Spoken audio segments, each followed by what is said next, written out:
ఓం మహాగణాధిపతయే నమః. ఓం గురుభ్యో నమః. ఓం శ్రీమాత్రే నమః.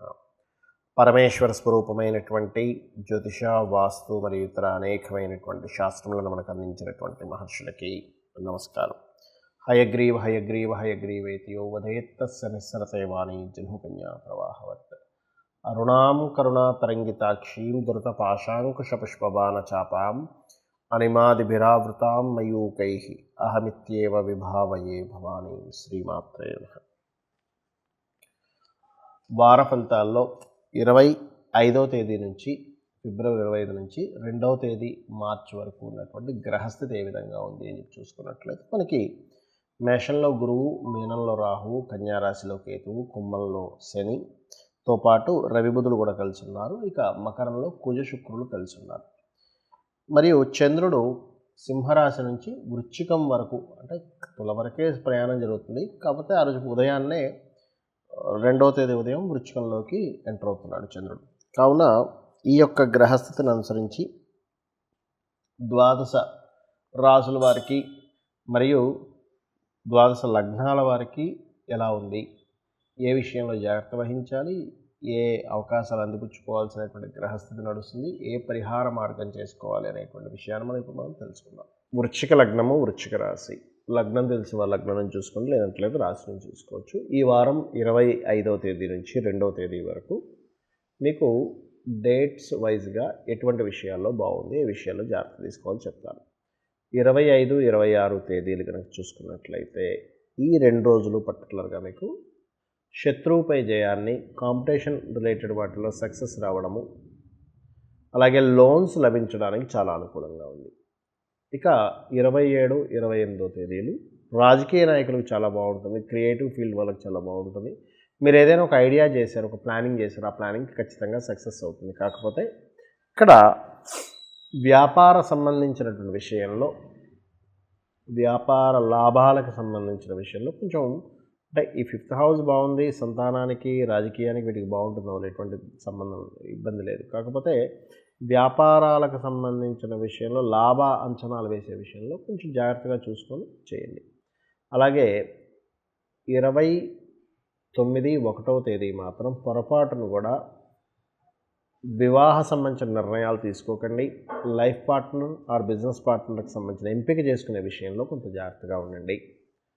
అదేవిధంగా 2వ తేదీ కూడా సంతానం విషయంలో బాగుంది. కాకపోతే కొంచెం చంద్రుడు రాశిలో సంచరిస్తున్నాడు కాబట్టి నీచబడి కొంచెం మానసిక స్ట్రెస్ ఉంటుంది. అది తగ్గించుకోవడానికి మీరు అష్టమి చంద్ర విభ్రాజ అలికస్థల శోభితాయే నమః అనే నామస్మరణ చేయండి. అన్ని విధాలు బాగుంటుంది. ఇక మిగతా అంశాలు కనుక చూసుకున్నట్లయితే ధనస్థానాన్ని గురువు యొక్క వీక్షణ ఉంది కాబట్టి ఫైనాన్షియల్గా చాలా బాగుంటుంది. ధైర్యము, పరాక్రమంతో మీరు కొన్ని పనులు సాధిస్తారు. మీడియేటింగ్, రియల్ ఎస్టేట్లో మీడియేటింగ్ చేయడం ద్వారా కొంతవరకు లబ్ధి ఉంటుంది.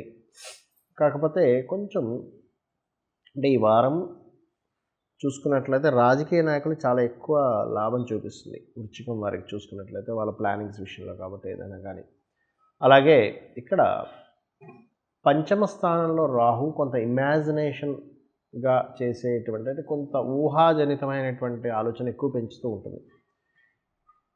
అలాగే ప్రెగ్నెన్సీతో ఉన్నటువంటి లేడీస్ కానీ కొంత దుర్గారాధన చేయండి. సహజంగానే వృశ్చికం వారు ఈ యొక్క వారం మొత్తము కూడా దుర్గారాధన చేయడం మంచిది. ఈ వారం అనే కాదు, సంవత్సరం 4 నెలల వరకు దుర్గారాధన ఎంత చేస్తే అంత బాగుంటుంది. ఇక లోన్స్ లభిస్తాయి. 6వ స్థానంలో గురువు యొక్క స్థితి అనేటువంటి లోన్స్ లభించడానికి చాలా బాగుంది. వీటన్నిటికంటే కూడా గవర్నమెంట్ జాబ్స్ కోసం ఎవరైతే ప్రయత్నం చేస్తుంటారో వారికి చాలా అనుకూలంగా ఉంది ఈ వారము. మీరు చేసే ప్రభుత్వ సంబంధించినటువంటి ప్రయత్నాలు, అందులో ప్రధానంగా టీచింగ్, బ్యాంకింగ్ జాబ్స్ కోసం ప్రయత్నం చేసేటువంటి వారికి చాలా బాగుంది. ఇక ప్రమోషన్స్ కోసం ప్రయత్నం చేసేటువంటి వారికి కొంచెం ఈ ప్రమోషన్స్ విషయంలో ఇంట్లో ఉన్నటువంటి పరిస్థితుల వల్ల, అంటే ప్రమోషన్స్ వస్తాయి ఎందుకంటే గురువు యొక్క దృష్టి ఉంది. కాకపోతే గణపతి ఆరాధన, సూర్యభగవానుడు ఆరాధన కాస్త ఎక్కువగా చేస్తూ ఉండండి. లాభస్థానంలో కేతు మంచివాడు, కానీ ఎక్కడో ఏదో చిన్న చిన్న ఆటంకాలు కలుగుతూ ఉంటాయి. కాకపోతే ఈ వారము చతుర్థంలో ఉన్నటువంటి శని భగవానుడు అస్తంగత్వ దోషంలో ఉన్నాడు కాబట్టి ఏదైనా కొత్త కోర్సెస్ చేయడానికి తీసుకునే విషయంలో కానీ, ఏదైనా ప్రాపర్టీ కన్స్ట్రక్షన్ చేసేటువంటి విషయంలో కానీ కొంచెం ప్లానెడ్గా వెళ్ళండి, అన్ని విధాలా బాగుంటుంది. చాలామంది అడుగుతుంది ఏమిటంటే, ఏమంటే మీరు గోచార ఫలితాలు చెప్తున్నారు కదా, యాజ్ ఇట్ ఈజ్గా వీటినే ఫాలో అవ్వాలా, లేకపోతే ఇంకా ఇవి కాకుండా ఇంకేదైనా ప్రభావం చూపిస్తుంటుందా మన మీద అనేటువంటిది. ఇక్కడ చాలామందికి తెలియాల్సిన విషయం ఏమిటి అంటే, గోచారంలో ఉండే గ్రహాలు మన జన్మజాతక గ్రహాలు ఇవి రెండు వేరువేరుగా ఉంటాయి. అంటే మన జన్మజాతక గ్రహాలు ఎలా ఉంటాయి అంటే, మనం జన్మించినప్పుడు మనం ఏ తేదీలో జన్మించాము, ఏ నెలలో జన్మించాము, ఏ సంవత్సరంలో జన్మించాము, ఏ సమయము ఏ ప్రాంతము బట్టి మీకు మీరు జన్మించినప్పుడు ఒక ఆ రోజు ఆ సమయంలో ఉండే గ్రహాలు ఆ సమయంలో ఉండే లగ్నము వస్తుంది. పూర్వజన్మలో చేసుకున్నటువంటి కర్మ ఆధారంగా వ్యక్తి ఆ సమయంలో ఖచ్చితంగా పుడతాడు. మనం ఎన్ని ముహూర్తాలు పెట్టినా ఏం చేసినా కూడా. కొంతమంది ముహూర్తాలు పెట్టించుకుని ఉంటారు, పెట్టించుకున్నా వాళ్ళు పెట్టిన ముహూర్తానికి వాళ్ళు పుట్టగలిగారంటే అది యోగం ఉంటేనే పుట్టగలుగుతారు, గుర్తుపెట్టుకోండి, అదర్వైజ్ అవ్వదు. అయితే ఎవరైతే ఆ సమయంలో పుట్టారో ఆ సమయాన్ని దాన్ని ఆధారంగా చేసుకొని ఆ లగ్నం నుంచి మనకి గ్రహాలన్నీ ఎక్కడెక్కడ ఉన్నాయి, 12 రాసుల్లో నవగ్రహాలు ఎక్కడున్నాయి అని చెప్పి తీసుకొని మీ యొక్క జీవితం ఎలా ఉండబోతుంది.